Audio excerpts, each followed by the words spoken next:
Hey guys, Don here. Welcome to Podiatry Practice Mastery. I'm going to do my one-page report. This is a report that I send out to those on my email list once a month, just to give you an update what's going on in my practice, kind of how I'm working on improving it. And this is the goals over the goals that I pursued in February, or didn't pursue at least this month, and the meaningful progress towards those. So in February, my goal was to go over the exercises in the $1 Million Leads book and to work on my avatar for plantar fasciitis. So I failed, I guess, tremendously on that. I got too distracted. I didn't have time to go through the book. Found it a little bit challenging to fill out the paperwork, so I didn't work too much on that one. I also wanted to do a web page for second opinions in the office, but this one I did do. Actually, I've realized more and more, the less I do and the more I delegate, the better it works. So I was able to delegate this to my virtual assistant, who does a SEO-optimized blog post every 2 weeks. So what happens in the practice is every week I send out an email to my list. One week it's my newsletter where I put like my funny stories and things like that, and then the other week they put a SEO-optimized kind of a teaser to a blog post that then they work on.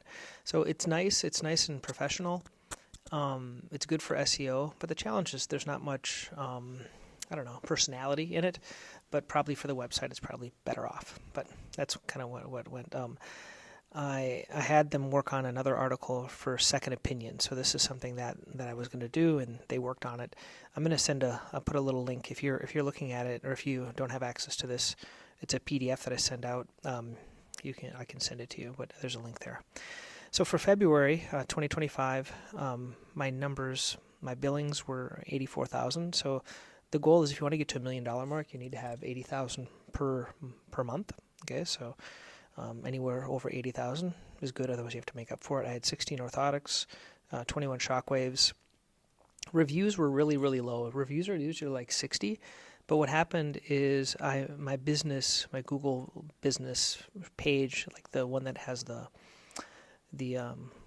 map one, kind of got blocked. So I had 10 locations on there, and 8 of them got blocked, and so it really reduced my reviews. Most of them, 8 of them are back now, and there's only 2 that are left that I have to work on.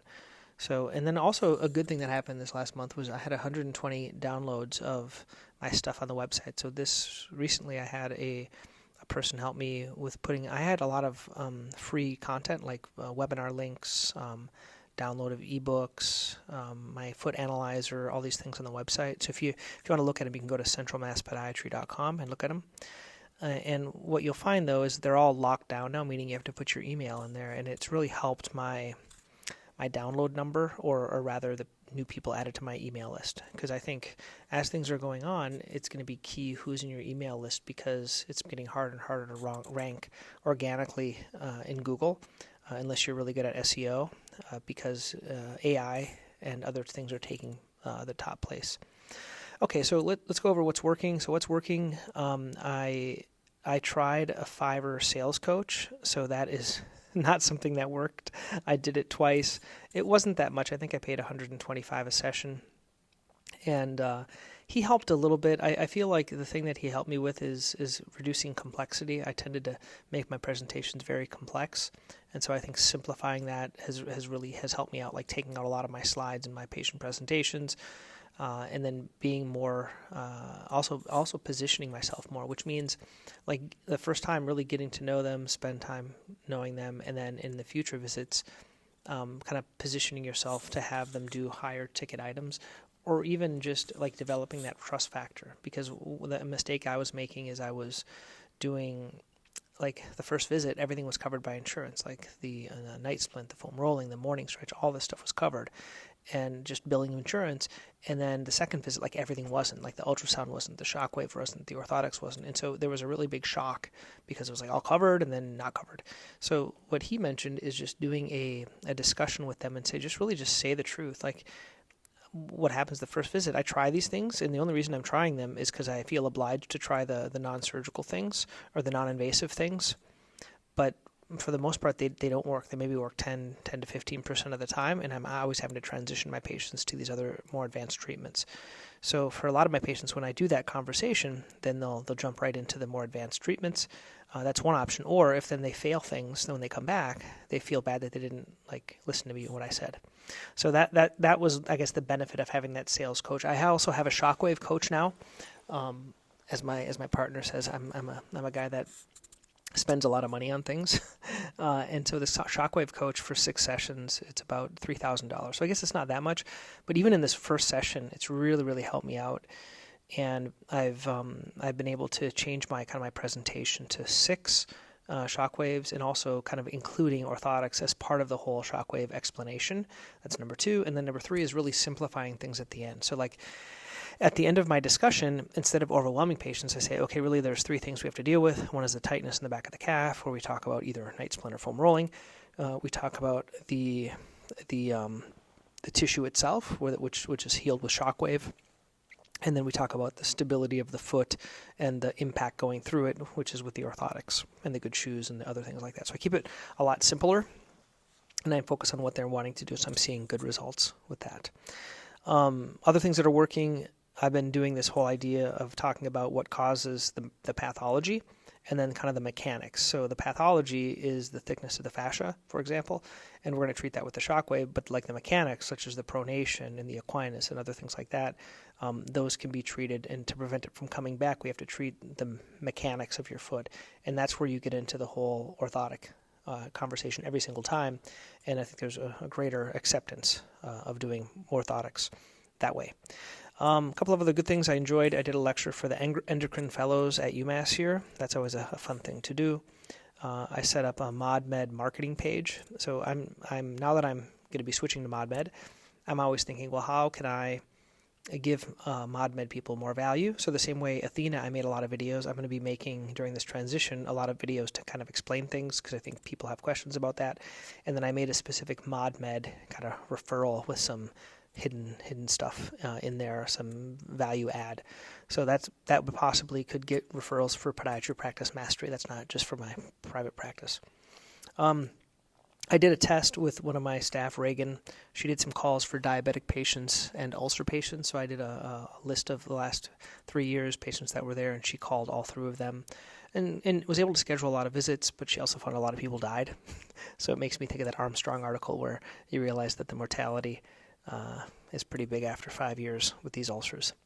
Also, Dr. Kansra, she is a primary care doctor with a group called Charles River here, and I visited her in one of my days. I don't know if you heard a while back. I was a little bit slower, so I was stressed, and I went to visit some primary cares, and she was one part of this group, and I said, hey, why don't you send me your patients? That's basically what I said, and because I'm right nearby you. And so she started to send patients, but she said, we also have these pod meetings with doctors. So I was in one this morning. There was about 20 doctors there, and I was able to share about my practice, and I think that could be a good group to get referrals from. And then also my Google My Business is kind of back and working, so that's good. What's not working, I had to take more personal days, so I took 2 personal days because I was sick, so there's a little gap in my podcast. But as well, I'm still kind of dealing with my dad. I went to see an elder law attorney with him, and it's hard. He's been here for 3 months now. It's kind of put stress on the kids and the family, and I'm thinking about doing an adult daycare program for him. But it's just a stressful thing. It's really taking my mind off the business and off of everything else. But family comes first, and so you might see some gaps and things like that, and the things that I'm working on here. There's a new Google AI feature, which is removing the top spot on most first page searches. I think you may have known this, but if you go on Google, look up something regarding podiatry, you're going to see the AI answer before you're going to see anyone else's website. So it's dropping everything further down and making it harder to rank. I've been doing some videos. I've been doing patient videos, these short ones, and I also have virtual assistants editing things, but I'm not really sure if the juice is worth the squeeze, because I think it's good maybe for building my own personal brand, but it's not building much for the practice unless I'm repurposing them in my newsletter, or if I'm repurposing them on the website to answer a specific objection. So for example, if I have one of a patient that think they didn't need orthotics and then they got orthotics and love them, that would be one I could put on the orthotic page. Or if there's a short video about plantar fasciitis kind of going through everything, and I can put that on the plantar fasciitis page. So I think there's some uses, like reusing things on the website and putting them in the newsletter. But the actual YouTube page, I think it's more of a hobby for me than it is an actual revenue maker. And then finally, I did a little ask in my email this week about this, but the price for amnio went up. It went up from $540 for our half cc's up to, I think it's up to $1,209. So it kind of doubled, or a little bit more than doubled for us. And so we're trying to find a new amnio provider. What I typically had done is I took the half cc, I put in a half cc of Marcaine and 1 cc of normal saline, and I did that. And the patients seem to be doing well, but I needed to find another provider. So if you have one, let me know. Next things, like what can I do to improve these things? Looking for a daddy daycare. I'm going to be I met with an elder law attorney with my dad. Focus on 6+ amnio and 6+ orthotics. So that's what I was doing today, like 6+ amnio and 6+ orthotics when I talk to patients. So talking about amnio, what it does is it reduces pain quickly, and it also helps synergistically increase the benefit of the shockwave in the healing in the tissue. And then with the orthotics are mainly so to prevent recurrence, to reduce stresses on the tissues. And so I've been having that discussion. It's working well if you're listening to my daily $1 million minute thing. Also, what others I can do to improve is like my Swift presentation for warts is really, really working well. A lot of my patients are accepting Swift. So if you haven't looked at my presentation, you can try to use it.